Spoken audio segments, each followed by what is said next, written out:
Focolaio di TBC nella scuola elementare di Motta di Livenza. Altri 3 bambini sono risultati affetti dalla malattia. Sì, si tratta del risultato degli approfondimenti condotti sugli ultimi 6 bambini che sono risultati positivi alla Mantù in occasione della seconda tornata di accertamenti condotta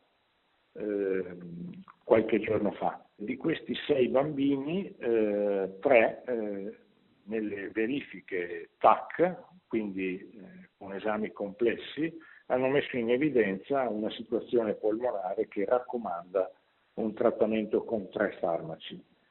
Per questi casi è prescritta, quindi ed è obbligatoria, la notifica di tubercolosi.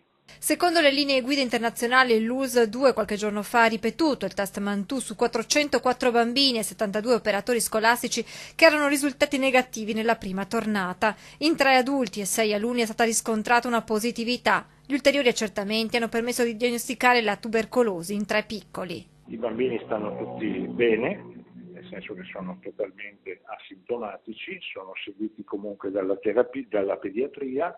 In queste prime fasi di terapia chiaramente la pediatria sta attenta alla risposta ai farmaci. Ora scatteranno i controlli previsti anche per i familiari di questi 3 bambini. Gli altri alunni e i 3 adulti risultati positivi alla Mantù saranno avviati a chemioprofilassi, un risultato che non ha particolarmente sorpreso i medici. Noi avevamo preventivato, sulla base anche di altre esperienze, una positività in questa seconda tornata di Mantù dell'1%.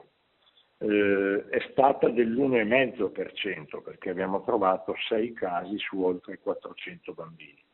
Quindi è una casistica che conferma l'elevata infettività della maestra caso indice. Gli specialisti sperano ora che con questi ultimi casi si possa concludere l'anno scolastico mettendo un punto definitivo in questa vicenda che per mesi ha impegnato genitori, personale scolastico e medici. Io credo che siamo alle battute finali di questo molto importante focolaio epidemico, ci siamo ulteriormente confrontati con l'Istituto Superiore di Sanità e con la Regione anche per questi ultimi casi.